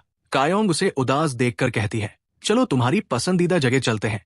वो मुस्कुराता है, चेरी ब्लॉसम फील्ड, वो जगह जहां उसने पहली बार तय किया था कि अब वो कायोंग को कभी नहीं मारेगा। वो जगह जहां दोनों दुश्मन नहीं, साथी बन गए थे। उधर मिस्टर रियो इरेम की आवाज लौटा देता है, और मिंजी जब दादी का एक्सरे देखती है, तो चौंक जाती है। वो समझ जाती है कि वो जवान औरत असल में दादी ही थी। रात में कायोंग इब्लिस के दिए के अंदर जाती है, जहां दीवारों पर अजीब अरबी लिखावट होती है। दोनों मिलकर उन्हें पढ़ने की कोशिश करते हैं और समझते हैं कि ये इब्लिस नहीं लिखी थी अपने खोए हुए 20 सालों में मिस्टर रियो के पंख से। लेकिन सच अभी अधूरा था। वो साद, इरेम और रियो को बुलाते हैं, पर कोई कुछ नहीं बोलता, यहाँ तक कि इरेम अपनी इंद्रियां काट देती है, ताकि कोई उसे सच बताने पर मजबूर न कर सके।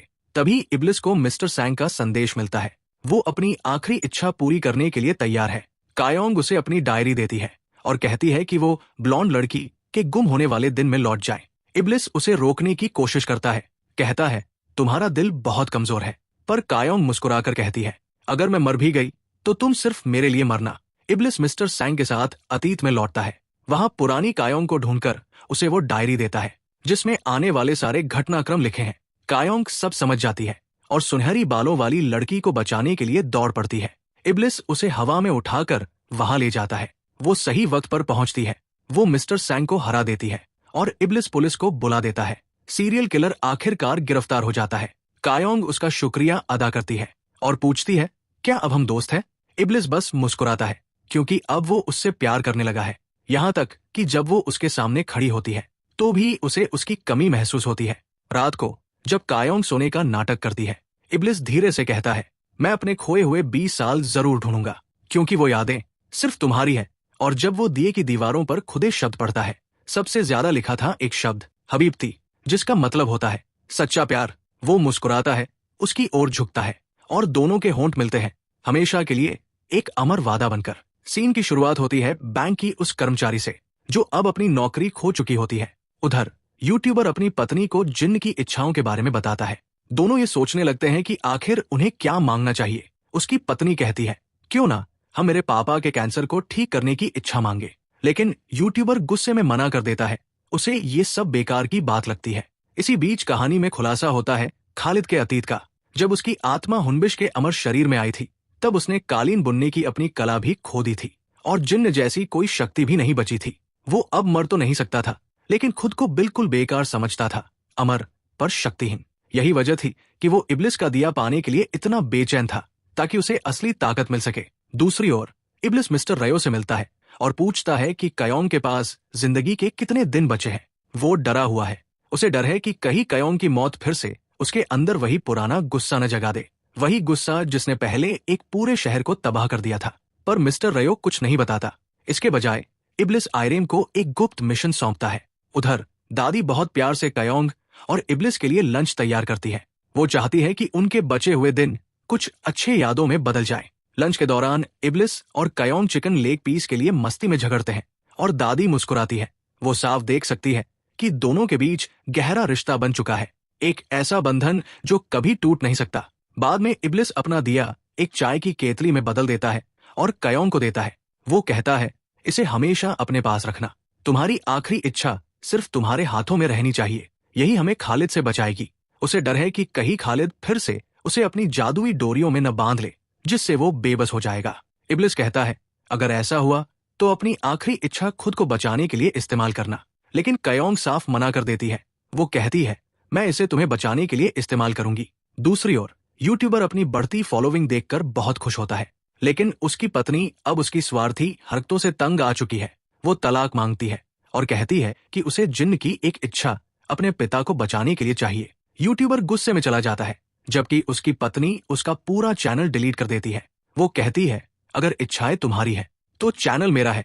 गुस्से में यूट्यूबर इब्लिस को ढूंढता है और दूसरी इच्छा मांगता है, मेरी बीवी सब कुछ भूल जाए, जिन्न और इच्छाओं के बारे में। इब्लिस ठंडे चेहरे से उसकी इच्छा पूरी कर देता है। गांव में मिंजी दादी के पुराने घर जाती है, जहां रिश्तेदार बताते हैं कि जो जवान औरत उसे अक्सर दिखती है, वो दरअसल दादी ही है, जिनकी जादुई शक्ति से युवा बनी हुई। मिंजी का दिल टूट जाता है। उसे एहसास होता है कि उसकी प्रेम कहानी एक बार फिर अधूरी रह जाएगी।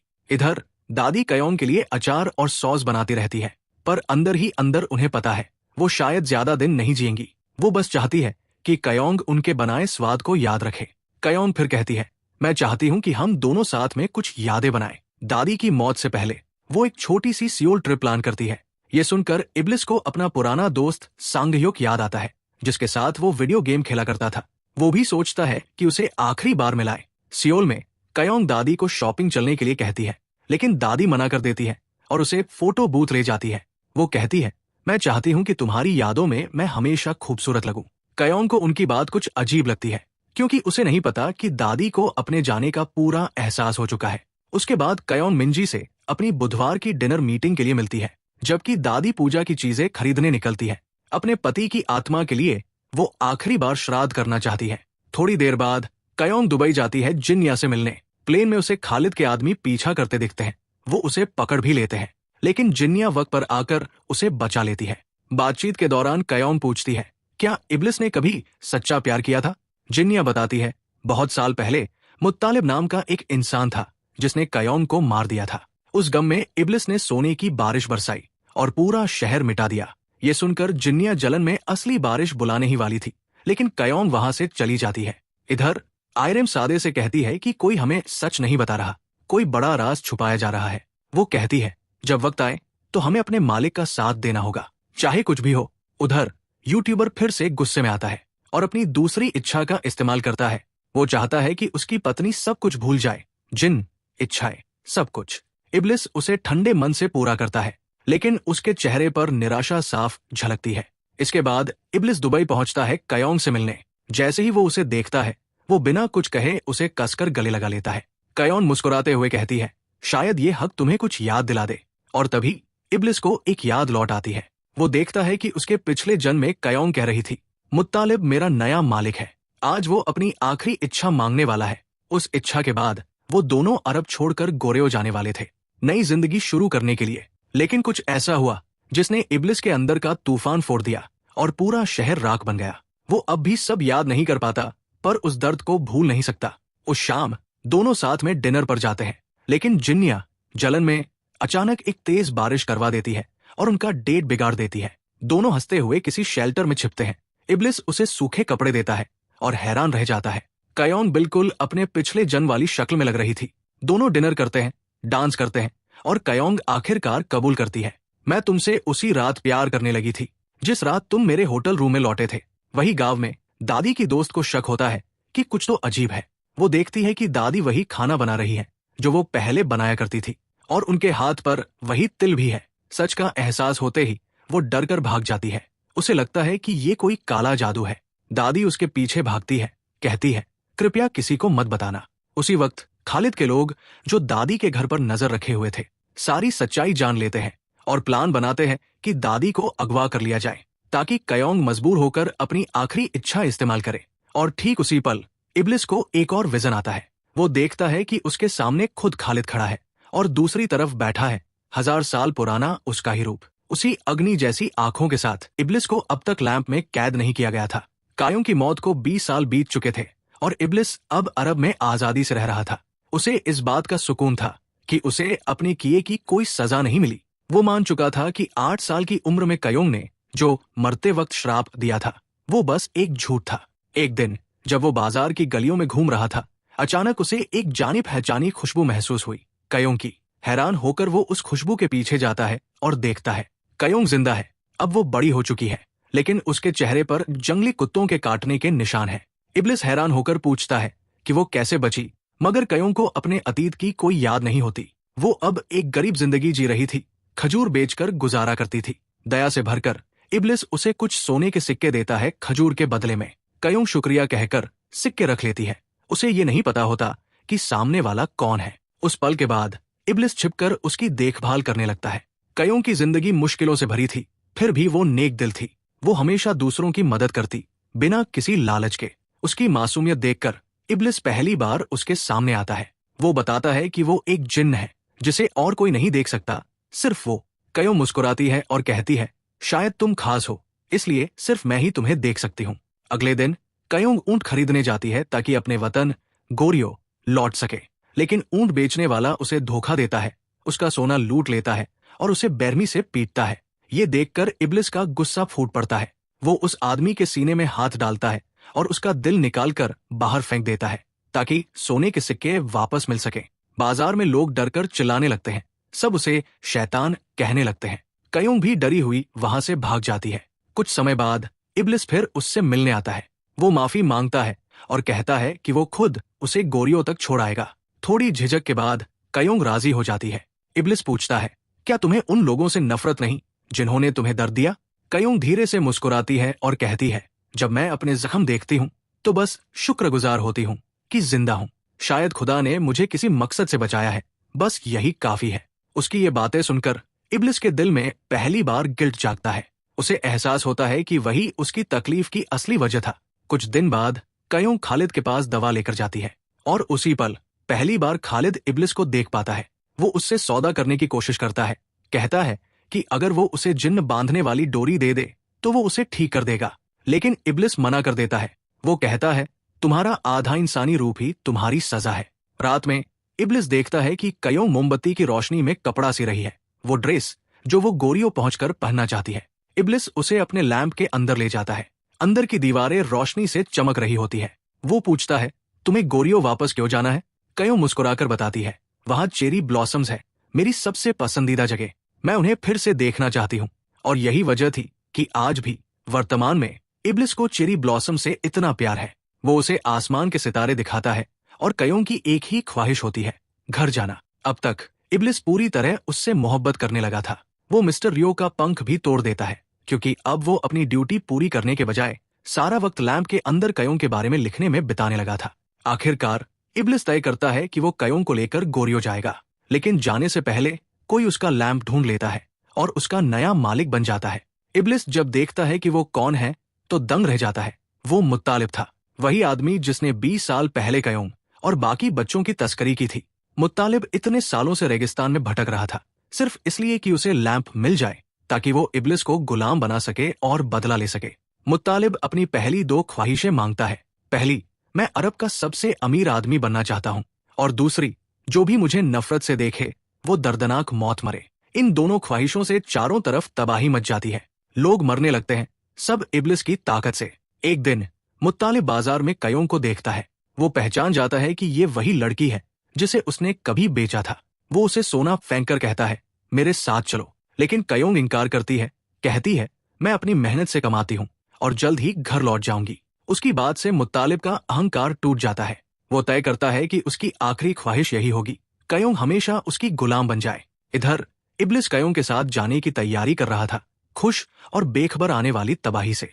तभी मुत्तालिब उसे बुलाता है और अपनी तीसरी ख्वाहिश बोलता है, मैं एक ऐसी औरत को हमेशा देखता रहना चाहता हूँ जो जिंदगी भर मेरी नजरों के सामने रहे। इब्लिस बिना समझे ये ख्वाहिश पूरी कर देता है। कुछ ही पलों बाद कयोंग उसे ढूंढते हुए वहां पहुंचती है। मुत्तालिब उसकी तरफ इशारा करता है और कहता है, वो ही है। इब्लिस सन्न रह जाता है। वो समझता है कि उसने क्या गलती कर दी है। वो कयोंग को बचाने की कोशिश करता है, लेकिन तभी खालिद अब हनबिश के शरीर में जिन बांधने वाली डोरी से उसके पैर बांध देता है। कयोंग उसे पहचानती है और मदद की गुहार लगाती है, मगर खालिद धोखा देता है। वो मुत्तालिब से कहता है, कयोंग इब्लिस से प्यार करती है, वो कभी तुम्हारी गुलाम नहीं बनेगी। गुस्से में अंधा होकर मुत्तालिब कयोंग को छुरा मार देता है, इब्लिस के सामने ही। इब्लिस बेबस होकर गांव वालों से चिल्ला चिल्लाकर कहता है, कोई मेरा मालिक बनो, मैं अपनी पहली ख्वाहिश से कयोंग को बचा लूंगा, तुम्हें बाकी 2 ख्वाहिशें दे दूंगा। लेकिन सब लालच में अंधे हो जाते हैं। एक आदमी लैंप उठाता है और कहता है, मुझे अनगिनत सोना चाहिए, और तभी आसमान से सोने की बारिश शुरू हो जाती है, इतनी जहरीली कि सबकी मौत हो जाती है। इब्लिस अपनी मोहब्बत को नहीं बचा पाता, वो खून के आंसू रोता है। कयोंग अपनी आखिरी सांसों में कहती है, मेरी आने वाली 4 जिंदगियों में मैं तुम्हें ढूंढ लूंगी और तुम्हें भी मुझे ढूंढना होगा। इतना कहकर वो मर जाती है और उसी वक्त इब्लिस को डोरी से आजाद कर देती है। गुस्से और दर्द में डूबा इब्लिस मुत्तालिब को तलवार से मार देता है। वो इतना तांडव मचाता है कि पूरा गांव तूफान में तबाह हो जाता है। उन मरे हुओं में हनबिश की रूह भी होती है। वो इब्लिस का शुक्रिया अदा करता है कि उसने उसका बदला लिया और कहता है, अगली जिंदगी में कयोंग की हिफाजत करना। कयोंग की आखिरी ख्वाहिश कि इब्लिस मोहब्बत और दर्द दोनों महसूस करे पूरी हो चुकी थी, क्योंकि अब उसकी सबसे बड़ी सजा थी हमेशा का अकेलापन और गम। टूटा हुआ इब्लिस कयोंग के शरीर को गोद में उठाकर रेगिस्तान में चला जाता है। वो खुदा से दुआ करता है कि उसे सजा मिले, उसे हमेशा के लिए लैंप में कैद कर दिया जाए ताकि उसकी रूह कयोंग की रूह से हमेशा जुड़ी रहे। और उसी पल उनकी किस्मतें एक दूसरे से बंध जाती हैं, सदियों के लिए। वर्तमान में दादी की दोस्त गुस्से में लोगों को कयोंग के घर के बाहर इकट्ठा करती है। सब दादी से जवाब मांगते हैं, लेकिन दादी घर पर नहीं होती, वो मिंजी के साथ बाहर होती है। जब वो लौटती है तो सामने भयानक नजारा देखती है। खालिद के आदमी में से एक उस गुस्से वाली पड़ोसी को कार से कुचल देता है और वहीं मार डालता है। फिर प्लान के मुताबिक वो खुद पुलिस को फोन करता है और कहता है कि हादसा हो गया। उस घटना के बाद इब्लिस कयोंग के सामने अपने सारे राज खोल देता है। वो कबूल करता है कि उसे सब याद है, वो दर्द, वो श्राप और ये सच्चाई कि उसकी तकलीफों की असली वजह वही था। वो कहता है, मैं ही तुम्हारा सबसे बड़ा गुनहगार हूं। लेकिन कयोंग हमेशा की तरह शांत और दयालु मुस्कुराकर कहती है, अब खुद को दोष मत दो, वो हमारा अतीत था, अब हमें अपने वर्तमान पर ध्यान देना है और अपने भविष्य की रक्षा करनी है। उधर उस यूट्यूबर की पत्नी जिसने अपनी सारी ख्वाहिशें भुला दी थी, अब अपने चैनल का पासवर्ड भी याद नहीं रख पाती।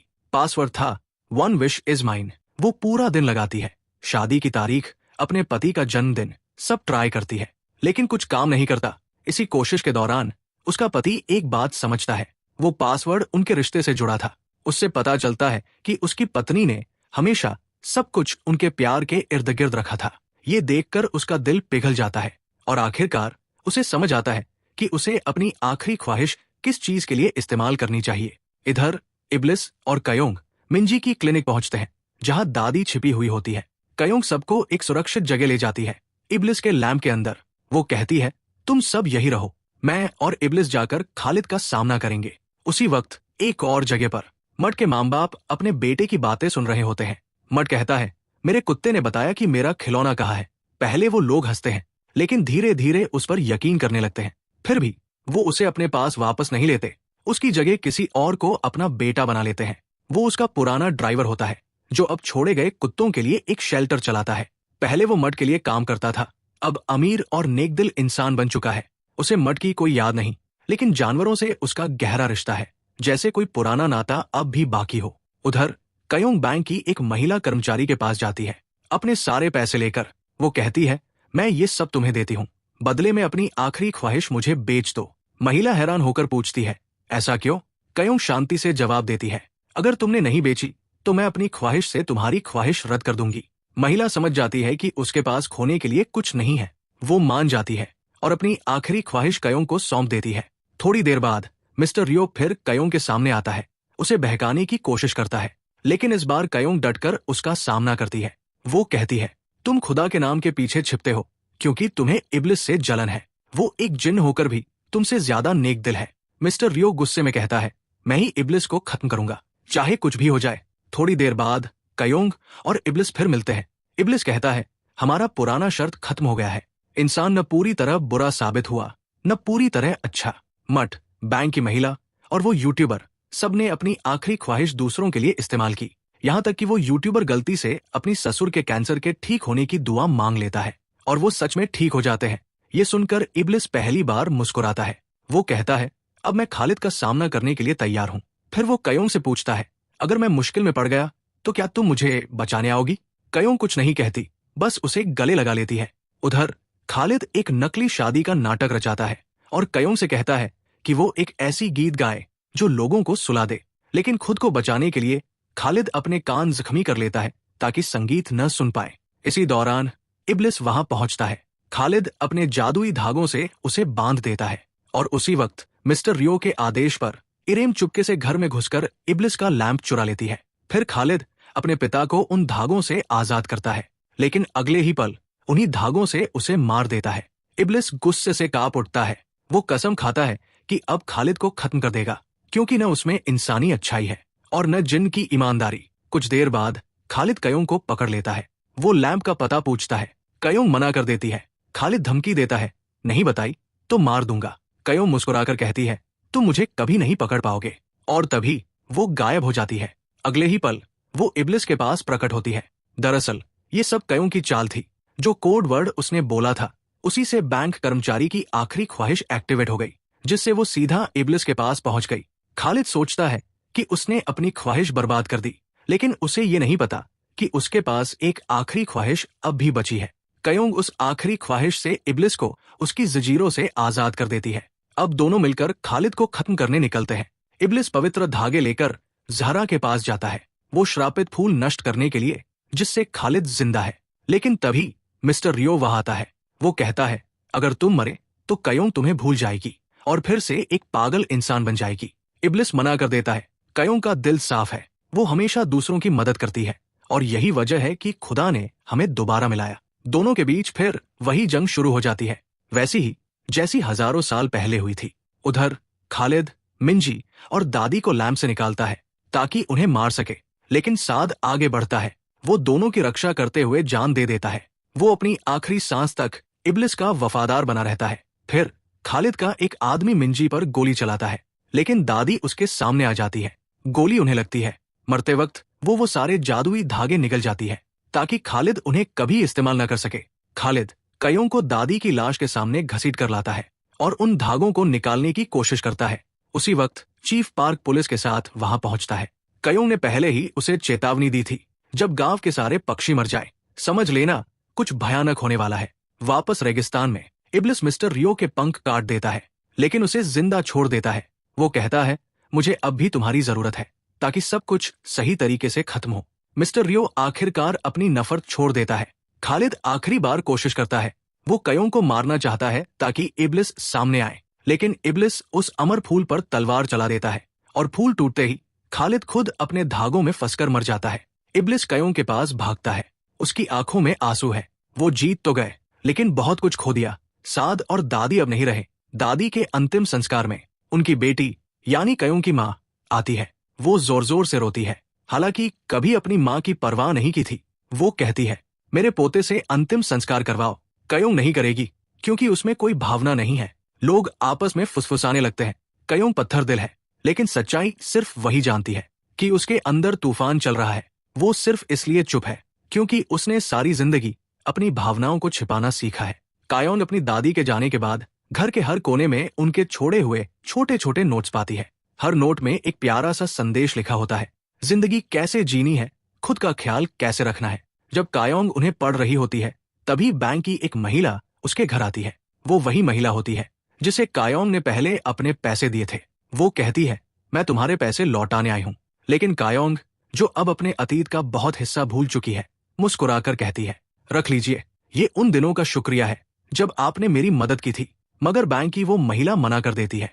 वो कहती है, मुझे बस अपनी पुरानी जिंदगी और अपनी नौकरी वापस चाहिए। कायोंग उसकी बात सुनकर बहुत भावुक हो जाती है। वो सारे पैसे लेकर अपने घर के बाहर मिर्च के पौधों के नीचे गाड़ देती है, जैसे कह रही हो, अब मुझे इन पैसों की जरूरत नहीं। अगले दिन मिंजी कायोंग से मिलने आती है और उसे एक चौंकाने वाली बात बताती है कि उसने सिर्फ दादी को नहीं खोया, बल्कि उस औरत को भी जिससे वो प्यार करती थी। जब दादी थोड़े वक्त के लिए एक जवान औरत में बदल गई थी, मिंजी को उनसे प्यार हो गया था। मिंजी दादी के आखिरी शब्द भी बताती है, कायोंग मेरी दुनिया की सबसे कीमती चीज है। ये सुनकर कायोंग चुप रह जाती है। वो सोचती है, अब उसके पास बचा ही क्या है, दादी जा चुकी है, मिंजी आगे बढ़ चुकी है और कायोंग को लगता है अब इस दुनिया में उसके लिए कुछ नहीं बचा। वो आखिरी बार इब्लिस को बुलाने के लिए दिया रगड़ती है, मगर वो नहीं आता। दिन हफ्तों में और हफ्ते महीनों में बदल जाते हैं।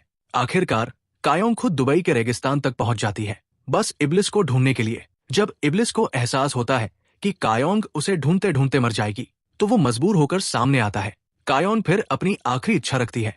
वो मरना चाहती है, लेकिन इस बार हर वो एहसास महसूस करके जो उसने जिंदगी भर मिस किए, अपनी दादी का प्यार, मिंजी की दोस्ती और इंसानियत की गर्माहट। वो कहती है, ये मेरी एकमात्र स्वार्थी इच्छा है।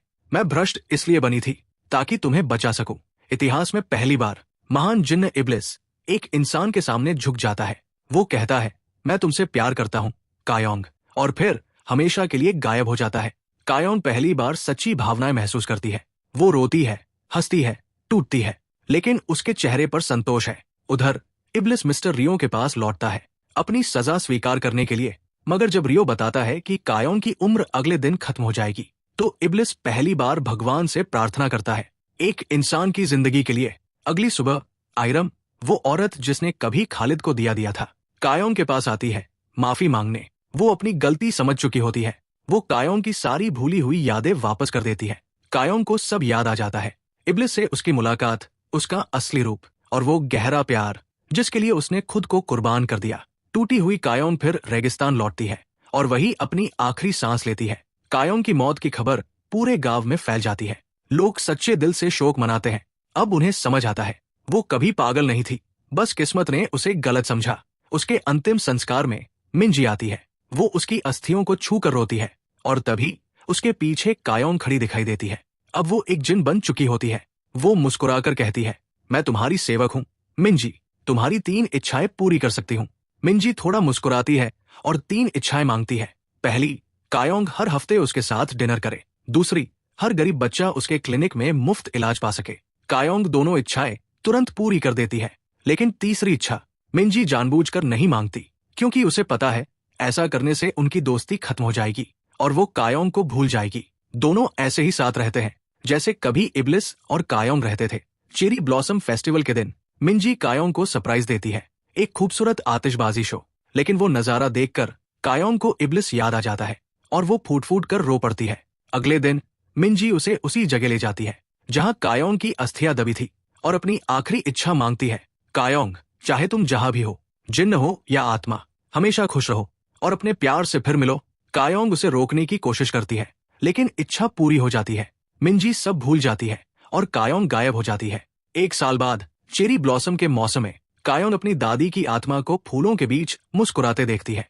उसी वक्त टीवी पर एक खबर चलती है, 1000 साल पुरानी खूबसूरत औरत की तस्वीर मिली है और वो औरत कोई और नहीं, कायोंग है।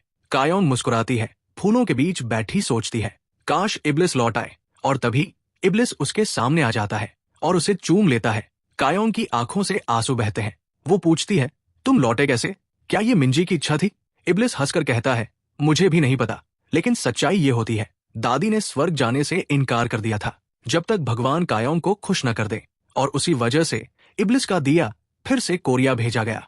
कायोंग मुस्कुराकर कहती है, अब तो मैं खुद मशहूर जिन बन गई हूँ। वो मजाक में इब्लिस को डराती है और दोनों हंसते हुए अपने घर यानी दिए में लौट जाते हैं। वो पुराने पैसे निकालती है और कहती है, ये लो, अपने बाल कटवा लो। इब्लिस हंसते हुए कहता है, नहीं, मुझे लंबे बाल चाहिए। सादे को वापस लाने के लिए दोनों अब पति पत्नी की तरह दिए के अंदर साथ रहते हैं। जब सादे जिंदा होता है, वो सबसे पहले भागकर मिस्टर रियो को काट लेता है, क्योंकि उसी ने उसे आयरम से अलग किया था। बाद में इब्लिस मिस्टर रियो से मिलने जाता है, जहां रियो बताता है, तुम्हें वापस लाने वाली तुम्हारी दादी की दुआएं थी। कहानी के आखिरी पल में इब्लिस और कायोंग दुबई के रेगिस्तान में नाच रहे होते हैं।